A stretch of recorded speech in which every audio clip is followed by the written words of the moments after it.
Cancer, hi! Welcome to Mr. Queen PH at titinan natin ang energies ng inyong kaperahan, money, career, finances for 2025. If you're interested in private readings, meron tayong link sa description at sa pinned comment. Paka-check nyo na lang yung information kung paano mag-book for a private reading. And please subscribe to our channel to show your support. Like, share this video at mag-comment na rin kayo kung kayo ay naka-resonate. Okay, so Cancer, let's see what's coming to you in your kaperahan, money, career, finances for 2025. Study. Meron kayong pag-aaralan. I-research. Pwede naman tong hindi sa school or sa anything formal education. Pwedeng self-study, research, or online that will improve your skills, your knowledge.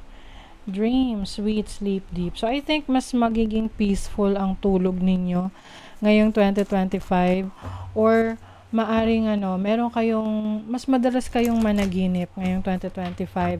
And yung mga dreams ninyo, ipapakita dyan yung mga signs, no? Yung mga signs ninyo pagdating sa decision making kung meron kang kailangang pagdesisyonan.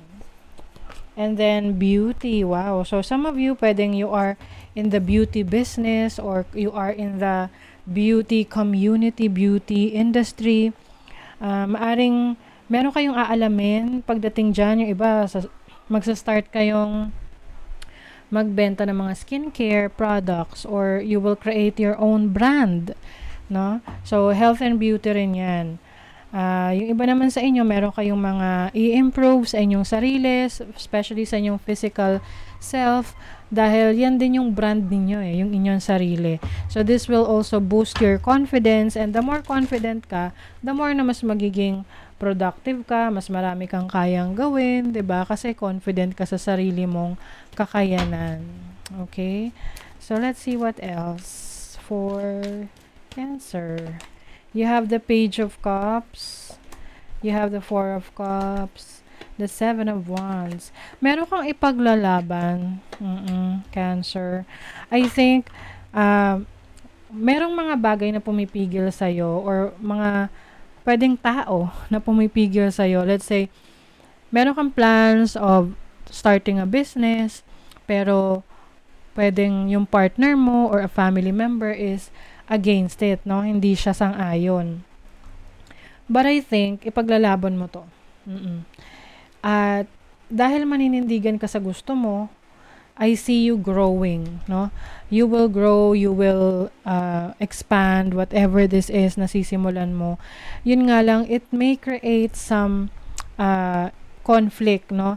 Example, ayaw ng asawa mo na mag-business ka or magtrabaho ka pero ginawa mo, syempre magkakaroon ng conflict yan. Of course, nasa sayo pa rin yan if you will fulfill that. Lagi mo lang iisipin na yung mga tamang tao sa buhay mo will always support you.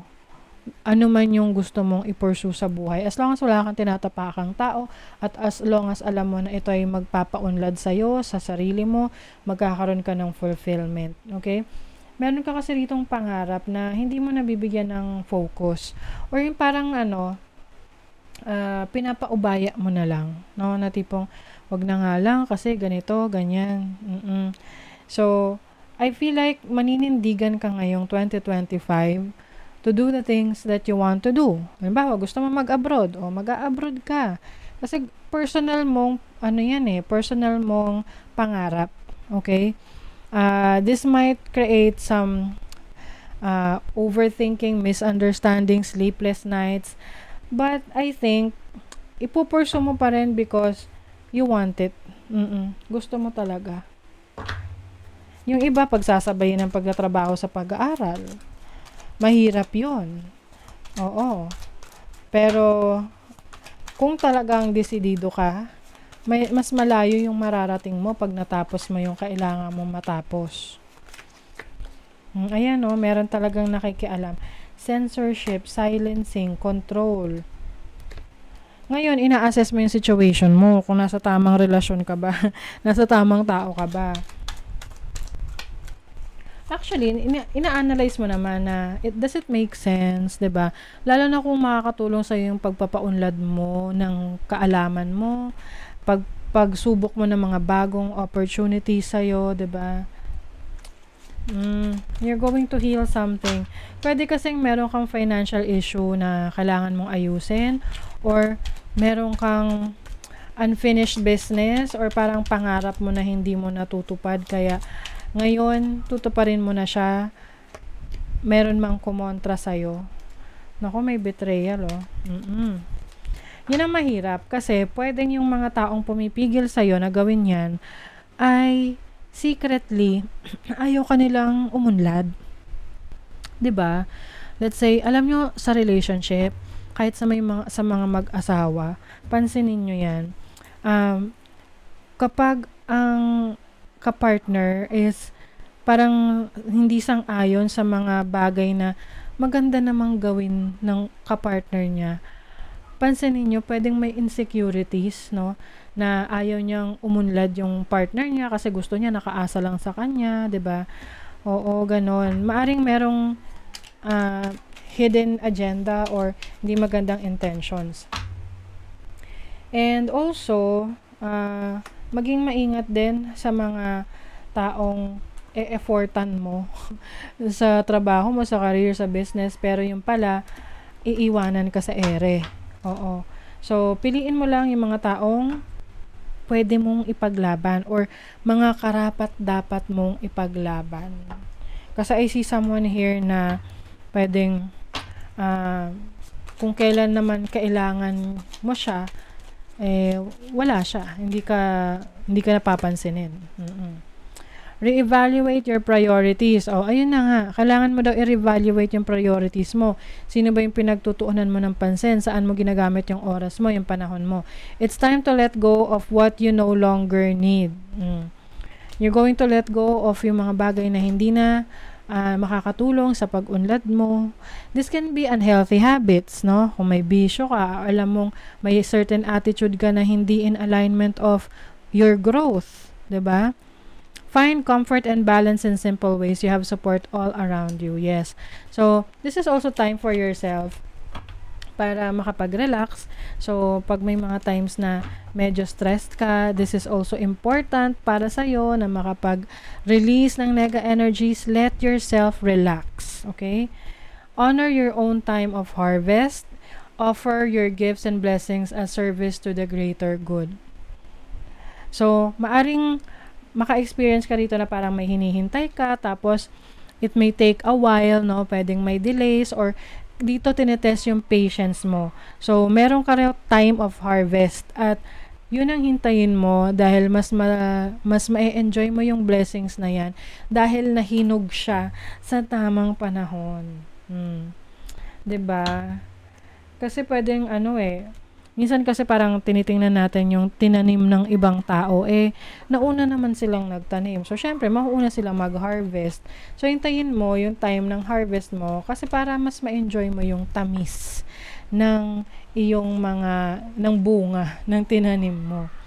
Yung iba sa inyo, ang career path or talents is in marketing. So, pwedeng kayo ay may business, online business. Mas makakabuti na mas i-expose nyo yung business or yung inyong mga produkto. Challenge yourself to do what you think you can't. Diba? Mas i-challenge mo yung sarili mo sa mga bagay na kaya mong gawin, pero iniisip mo na hindi mo kaya. Okay? And then, harmony. So, this is showing diplomacy. Pagkakaroon pa rin ng maayos na relationship sa ibang tao. Alam mo yun, parang professional. No? Be professional. Kasi, you'll never know kung itong mga to ay makakatrabaho mo pa sa susunod or mag-open ng opportunities sa'yo in the future. So, meron ditong financial loss na hindi mo siya mapapansin. So, that's why pay attention sa mga spending habits mo kasi baka magkaroon ka ng bad decisions when it comes to your finances pagdating ng 2025.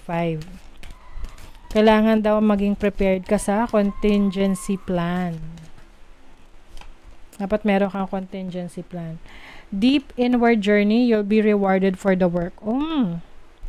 Marireward ka sa yung work for yourself. I think itong deep inward journey, ito yung pagre-reassess mo ng mga bagay na dapat mo nang i-let go sa sarili mo na hindi nakakatulong, no, for your improvement, for your fulfillment, for your growth. Okay?